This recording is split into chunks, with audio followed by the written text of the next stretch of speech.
తెలంగాణ ప్రభుత్వానికి, తెలంగాణ ప్రజలకు నా యొక్క నమస్కారం. నేను దేవేందర్, మెదక్ జిల్లా శంకరంపేట మండలం కాజాపూర్ గ్రామంలో 1వ వార్డు మెంబర్ని. ముందుగా మన తెలంగాణ ప్రభుత్వానికి మనస్ఫూర్తిగా ధన్యవాదాలు తెలుపుతున్నాను.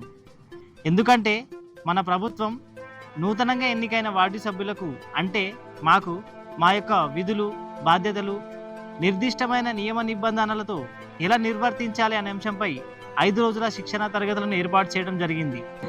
ఇదివరకు కేవలం సర్పంచ్ గారులకు మాత్రమే ఈ శిక్షణా తరగతులను ఏర్పాటు చేసేవారు.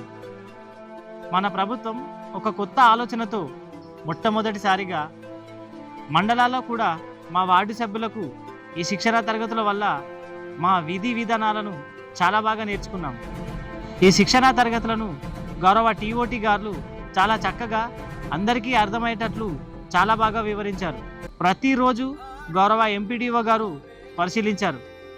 ఈ యొక్క శిక్షణలో భాగంగా నాకు గ్రామ పంచాయతీల విధులు, మళ్ళీ సర్పంచ్, ఉప సర్పంచ్, వార్డు సభ్యుల బాధ్యతలు ఎలా నిర్వర్తించాలి అనే అంశం చాలా వరకు దోహదపడింది.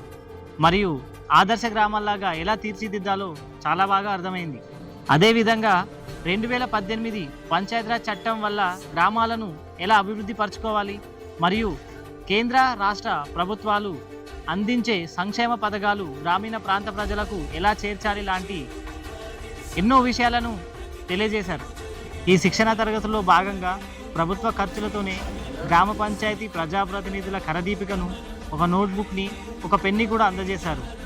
అలాగే ప్రతిరోజు మధ్యాహ్న భోజనం, చల్లటి నీరు, 2 సార్లు స్నాక్స్ వంటి సదుపాయాలను. ఇక్కడ ఇంకొక ముఖ్యమైన విషయం ఏంటంటే ప్లాస్టిక్ను నిషేధిస్తూ స్టీల్ బ్యాంక్ ఏర్పాట్లను కూడా గౌరవ ఎంపీడీఓ గారి ఆధ్వర్యంలో టీఓటీ గారు, సెక్రటరీ గారు, ఆఫీస్ స్టాఫ్, ఎంపీడబ్ల్యూ వర్కర్లచే చాలా చక్కగా సమకూర్చారు.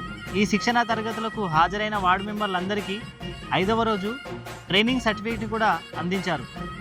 ఇంత చక్కటి కార్యక్రమానికి గదులను ఏర్పాటు చేసినందుకు గవర్నమెంట్ జూనియర్ కళాశాల ప్రిన్సిపాల్ గారికి ధన్యవాదాలు తెలియజేస్తున్నాను. ముఖ్యంగా ఇంత అద్భుతమైన కార్యక్రమం మా వార్డు సభ్యులకు నిర్వహించినందుకు గాను గౌరవ ముఖ్యమంత్రి వర్యులు శ్రీ యనుమల రేవంత్ రెడ్డి గారికి, ఉప ముఖ్యమంత్రి వర్యులు మల్లు భట్టి విక్రమార్క గారికి, పంచాయతీరాజ్ మంత్రి వర్యులు సీతక్క గారికి, Medak member of parliament Raghunandan Rao గారికి, మెదక్ శాసనసభ్యులు శ్రీ మైనంపల్లి రోహిత్ రావు గారికి, మెదక్ కలెక్టరు ప్రతిమా సింగ్ గారికి, గౌరవ డిపిఓ గారికి, ఎంపీడీఓ గారికి, ఎంపీఓ గారికి ప్రత్యేకమైనటువంటి ధన్యవాదములు తెలుపుకుంటున్నాను. నమస్కారం.